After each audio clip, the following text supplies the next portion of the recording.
Students, स्वागत है आपका अपना यूट्यूब चैनल इम्पैक्ट लर्निंग में। तो चलिए दोस्त, आज की इस वीडियो में लेकर आया हूँ मैथमेटिक्स का प्रैक्टिस सेट। दोस्तों, इस तरह का सेट करने से हमें ये मालूम हो जाएगा मेरा तैयारी कितना हुआ है और कितना करने की जरूरत है। तो चलिए एक एक करके सारे सवाल को हम लोग देखते जाएंगे और कितने आसान से आसान तरीका से कम समय में कैसे हम लोग कर पाएंगे, इसके लिए भी हम लोग मंथन करेंगे। तो चलिए वीडियो शुरू करते हैं। अगर चैनल में नए हैं तो चैनल को जरूर सब्सक्राइब कर लेंगे दोस्तों, और बेल नोटिफिकेशन को दबाना बिल्कुल ना भूलेंगे। चलिए वीडियो शुरू करते हैं। आइए जरा देखेंगे, आप लोग स्क्रीन पर आप लोग देख पा रहे हैं कि निम्नलिखित का मान ज्ञात कीजिए। दोस्तों, इस तरह से आपका भिन्न, इस टाइप से आपका भिन्न अगर दिया हुआ रहेगा, इस टाइप से अगर लिखा हुआ रहेगा, तो हम इसको कैसे सॉल्व करते हैं विद इन सेकेंड, विद बहुत ही कम समय में हम लोग कैसे सॉल्व कर पाते हैं। ऐसा देखिए, इस तरह के भिन्न को दोस्तों हम लोग को नीचे से सॉल्व करके आगे बढ़ना होगा, तभी हम लोग का आसानी से इसका उत्तर आएगा। तो इसको अगर सॉल्व करेंगे, ये वाला पार्ट को तो देखेंगे, ये कितना हो जाएगा दोस्तों, ये 3/2 हो जाएगा। इसको भिन्न का 1 + 1/2 का अगर जोड़ेंगे तो क्या हो जाएगा, ये 3/2 हो जाएगा, 3/2 हो जाएगा ये वाला। और 3/2 को अगर ऊपर ले जाकर लिखेंगे, यानी 2 प्लस यहाँ पर लिखेंगे 1/1 प्लस ये 3/2 ऊपर चला जाएगा, ये 2/3 हो जाएगा। इसको अगर फिर हम लोग सॉल्व करेंगे तो क्या हो जाएगा, 5/3 हो जाएगा। 1 + 2/3 को सॉल्व करेंगे तो क्या हो जाएगा, 5/3 हो जाएगा। तो 5/3 अगर वो ये वाला 5/3 आ गया, तो इसको अगर हम लोग फिर लिखना चाहेंगे तो 1 प्लस क्या हो जाएगा, 3/5 आ जाएगा। तो इसको अगर सॉल्व करेंगे तो क्या हो जाएगा दोस्तों, आपका 13/5 आ जाएगा। यही आपका आंसर होगा। तो इस तरह के सवाल को हम लोग क्या करना है, नीचे तरफ से सॉल्व करते हुए आगे ऊपर ले जाना होगा, तभी आपका आंसर हो जाएगा। तो मेरा कितना आ जाएगा, 13.5, यानी ऑप्शन नंबर बी आपका आंसर आ गया। ठीक है दोस्तों, तो इस टाइप का सवाल काफी इंपॉर्टेंट है, अक्सर एग्जाम में पूछते रहता है। तो चलिए अभी दूसरा सवाल की हम लोग आगे चलते हैं। यहाँ देखेंगे दूसरा सवाल क्या है कि 0.36, 1.2 व 4.8 का लॉसो ज्ञात करें, यानी लॉसो क्या होगा दोस्तों। तो सबसे पहले ये जो दशमलव वाला ये है, इसको हम लोग क्या करेंगे दोस्तों, इसको हम लोग भिन्न में लिखेंगे। तो अगर 0.36 से इसको अगर लिखना चाहेंगे तो कितना हो जाएगा, 36/100 हो जाएगा। ठीक है दोस्तों, उसके बाद ये कितना हो जाएगा, 1.2 लिखेंगे तो 1/2/10 हो जाएगा। फिर ये कितना हो जाएगा, 4/8 आपका 10 हो जाएगा। दोस्तों, भिन्न का जो हम लोग औसत करते हैं, तो इसका अगर औसत अगर हम लोग निकालते हैं तो कैसे निकालेंगे, इसका हम लोग निकालते हैं ऊपर वाले जितने सारे अंश होता है उसका औसत निकालते हैं, यानी 36, 12 और 48, इसका क्या निकालेंगे, इसका आपका औसत ज्ञात करते हैं। उसके बाद क्या होता है, नीचे जो भी संख्या रहता है हर में, इसका हम लोग क्या करेंगे, औसत ज्ञात करेंगे। इसका क्या होगा, आपका HCF ज्ञात करेंगे। ठीक है दोस्तों, तो आपका 36, 12 और 48, तो 36, 12 और 48 का औसत हो जाएगा आपका 144। ठीक है दोस्तों, और इसका 100, 10 और 10 का आपका औसत हो जाएगा 10। इस तरह से हम निकाल सकते हैं।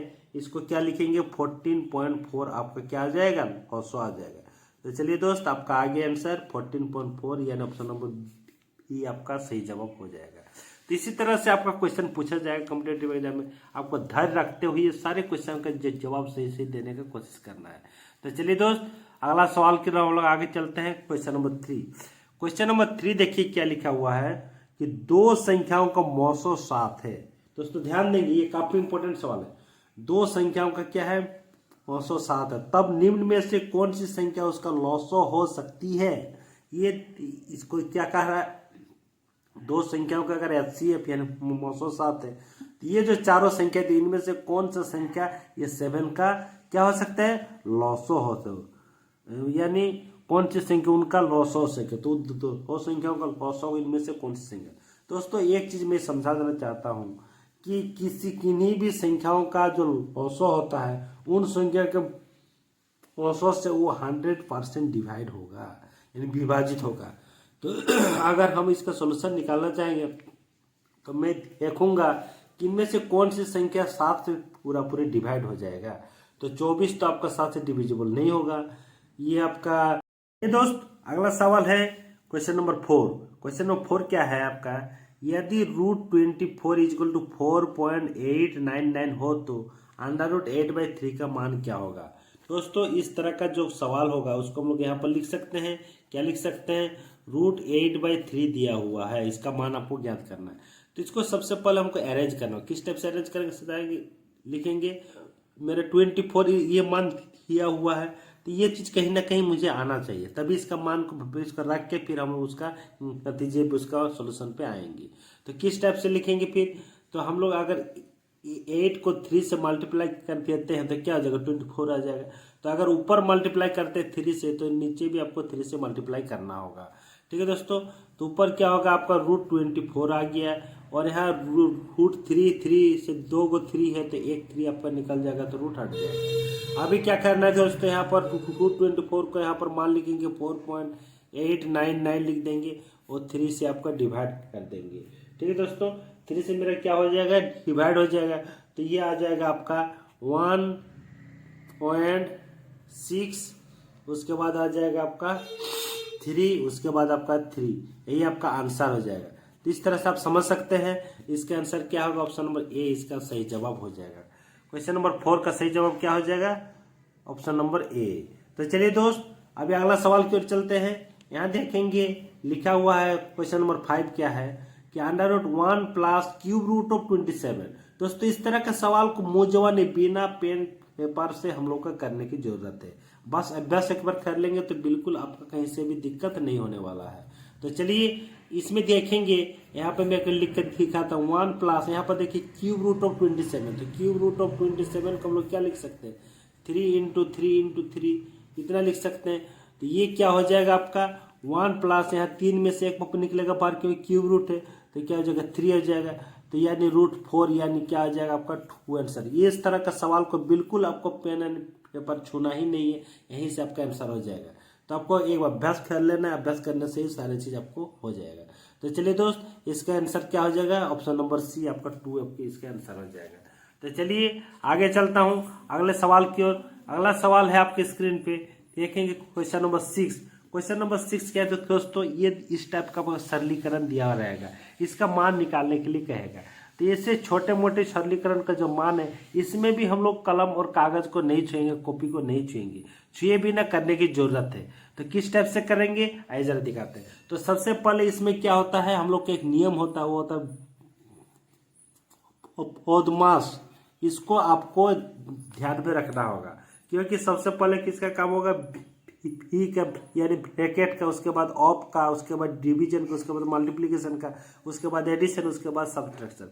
लेकिन यहाँ पर ध्यान देने की जरूरत है दोस्तों, इसीलिए मैंने सवाल को लिया। इसमें देखिए ये सारी चीज के अलावा एक और चिन्ह है जो कि ऊपर इसमें हम लोग रेखा कोष्ठक बोला जाता है, उसको अंग्रेजी में क्या कहते हैं, भिन्नकुलम।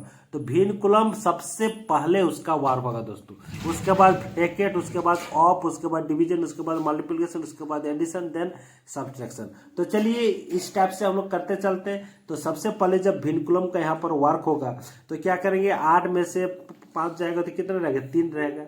उसके बाद 3 रहेगा, ब्रैकेट का काम होगा आपका, फर्स्ट ब्रैकेट का काम होगा तो 3 हो जाएगा। तो 6 में से 3 घटेगा तो क्या हो जाएगा, 3 हो जाएगा।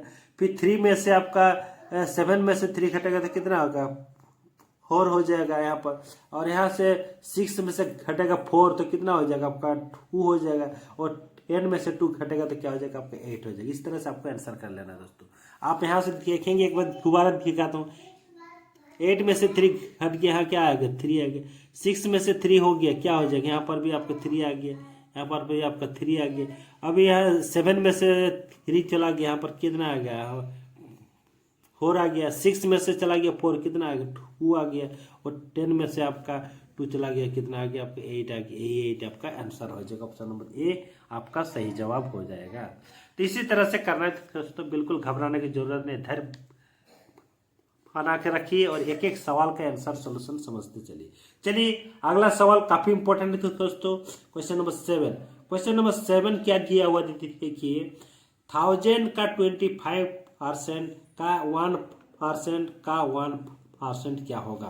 तो इस तरह के सवाल को देख के बिल्कुल घबराने की जरूरत नहीं दोस्तों, जैसे आप नियम जानते हैं उसी अनुसार करते चलिए, आराम से विद इन सेकेंड आपको आंसर निकल जाएगा।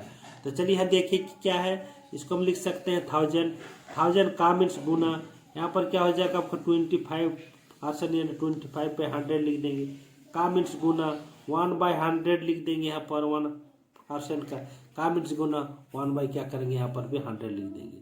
अब इसको सॉल्व करना है, यहाँ पर 3 जीरो कटेगा तो 2 जीरो और 1 3 जीरो कट गया तो क्या आ गया, ऊपर में 25 आ गया, नीचे में क्या आ जाएगा आपका 1000 आ जाएगा सॉरी नीचे में क्या आ जाएगा 1000 आएगा। इसको अगर हम लोग दशमलव में ज्ञात करते हैं तो क्या हो जाएगा 0.025। चलिए दोस्त ये आपका आंसर आ गया। चलिए ये कौन सा आंसर, ऑप्शन नंबर ए आपका सही जवाब हो जाएगा। 0.025 का क्या हो जाएगा, सही जवाब हो जाएगा। तो इसी टाइप से आपको और कुछ सवाल लेके मैं आया हूँ। तो दोस्तों ये सारे सवाल को बारीकी से देखते जाइए और आप लोग अपने से भी इसका तैयारी करते चलिए, इसके आंसर करते चलिए, ताकि आपका अंदाजा लग जाएगा आपका कितना तैयारी हो पा रहा है। अपना सेल्फ इवैल्यूएशन आपका बिल्कुल इसी तरह से हो जाएगा दोस्तों। तो चलिए आगे चलता हूँ अगला क्वेश्चन की ओर। दोस्त अगला सवाल है आपके स्क्रीन पे, आप देखेंगे कि यदि किसी वस्तु के क्रय एवं विक्रय मूल्य में 5:6 का अनुपात हो तो उसका लाभ प्रतिशत क्या होगा। दोस्तों कोई भी चीज है उसका क्या है, क्रय मूल्य और विक्रय मूल्य का अनुपात दिया हुआ 5:6, तो उसमें कितना % लाभ हुआ ये आपको कहने के लिए सवाल दिया गया है। तो काफी इंपॉर्टेंट सवाल है दोस्तों। चलिए इसका देखिए किस टाइप से हम करते हैं। तो ये अनुपातिक मान है, तो क्रय मूल्य यानी कॉस्ट प्राइस, तो हम लोग लेट करके ये माना कर लेंगे। लेट कॉस्ट प्राइस कितना है दोस्तों, हम मान लेंगे 5x होगा। और सेलिंग प्राइस क्या हो जाएगी दोस्तों, ये क्या हो जाएगा बस 6x हो जाएगा। तो हम लोग का लाभ कैसे मिलता है, हम लोग का लाभ हो जाता है, कैसे लाभ होगा, जब सेलिंग प्राइस से हम लोग कॉस्ट प्राइस को माइनस करेंगे तभी हम लोग का लाभ होगा। तो 6x माइनस 5x करेंगे तो क्या हो जाएगा आपका x का लाभ हुआ, x रुपया का आपका लाभ हो गया। ठीक है दोस्तों, क्या आपको निकालने के लिए कहा है कि लाभ प्रतिशत ज्ञात करें। दोस्तों हम लोग जानते हैं लाभ प्रतिशत जो होता है, तो लाभ प्रतिशत कहे चाहे हानि प्रतिशत कहे, हम लोग का क्या है क्रय मूल्य यानी कॉस्ट प्राइस से ही उसको निकाला जाता है। तो लाभ का जब परसेंटेज निकालेंगे तो क्या हो जाएगा, लाभ यानी क्या हो जाएगा, लाभ क्रय मूल्य यानी सीपी हो जाएगा इनटू आपका 100% हो जाएगा। इस तरह से हम यहाँ पर लिख सकते हैं दोस्तों, लाभ कितना है x, सीपी क्या है यहाँ पर 5x इंटू क्या है आपका 100 है, 100% है। x कट जाएगा, ये 5 20 आपका क्या हो जाएगा 100 हो जाएगी, नहीं आराम से लिख सकते हैं 20% इसका आंसर आ गया दोस्तों। इस तरह के सवाल को इस टाइप से आप कीजिए, काफी जल्दी होने वाला है और आपका बिल्कुल गलत होने की कोई गुंजाइश नहीं रहेगी। तो चलिए इसका आंसर हो गया 20%, ऑप्शन नंबर सी आपका आंसर हो गया। ठीक है दोस्त, चलिए अगला सवाल की हम लोग आगे चलते हैं। अगला सवाल है आपके स्क्रीन पे क्वेश्चन नंबर 9। क्वेश्चन नंबर 9 क्या है दोस्तों, 9 देखेंगे, ये भी काफी इंपॉर्टेंट सवाल है। क्वेश्चन नंबर 9 क्या है, यदि x का 50% इजिकल टू y का 30% है तो x अनुपात y क्या होगा। तो चलिए इसको हम लोग निकालते हैं। इसको भी किस टाइप से करेंगे, x का 50% यानी x इंटू 50/100 लिख सकते हैं, इजिकल टू क्या हो जाएगा y इंटू 30% यानी 30 बाय आपका 100। इस टाइप से आपको लिखना है। अभी क्या है ये देखिए, आपको सिंप्लीफाई करने तो आना चाहिए, नहीं आता है तो इसको देख लीजिए क्या हो जाएगा। अगर इक्वल साइन के बाद लेफ्ट और राइट में अगर इक्वल संख्या रहता है तो उसको काट सकते हैं। तो 100 ऊपर कट गया 1 0 1 0 ये कट गया, तो क्या रहा रिमेनिंग पार्ट, ये रह गया आपका 5x इक्वल टू क्या आ गया आपका 3y आ गया। दोस्तों आपको निकालना क्या है, आपका x अनुपात y का मान निकालना है। तो x अनुपात जब y का मान निकालेंगे तो क्या हो जाएगा, ये 5 बाई आपका क्या आ जाएगा आपका 3 आ जाएगा। ये 1 मिनट, इसको 5/3 नहीं, x अनुपात y निकालना है ना, क्या आ जाएगा 3/5 आ जाएगा, 3/5 आ जाएगा दोस्तों, यानी 5x इक्वल टू 3y 3/5 आ जाएगा। तो इस टाइप से हम लिख सकते हैं 3:5 होगा इसका आंसर हो जाएगा। तो ऑप्शन नंबर बी इसका सही जवाब हो जाएगा, 3:5 आपका इसका सही जवाब हो जाएगा। ठीक है दोस्तों, तो चलिए आज के लिए अंतिम सवाल आपके स्क्रीन पे आप लोग देख रहे होंगे, ये भी काफी इंपॉर्टेंट सवाल दोस्तों। चलिए अंतिम सवाल क्या है आप लोग को दिखाते हैं। अंतिम सवाल है आपके स्क्रीन पे कि एक अर्धवृत्ताकार मैदान की परिधि 36 मीटर है, इसका व्यास क्या होगा, यानी डायमीटर ज्ञात करने के लिए कह रहा है। तो दोस्तों हम लोग जानते हैं अर्धवृत्ताकार का जो परिधि होता है तो क्या होता है, हम लोग का पाई आर प्लस 2r होता है इसका। तो दिस इज इक्वल टू कितना दिया हुआ है 36 दिया हुआ 36। अगर मैंने यहाँ से r को कॉमन लेता हूँ तो क्या होगा pi plus 2 is equal to कितना हो जाएगा आपका 36 हो जाएगा। ठीक है, उसके बाद अगर हम लोग इसको निकालना चाहते हैं तो r इज इक्वल टू क्या हो जाएगा r इंटू क्या हो जाएगा 22/7 होता पाई का value plus 2 is equal to क्या हो जाएगा ये 36 हो जाएगा।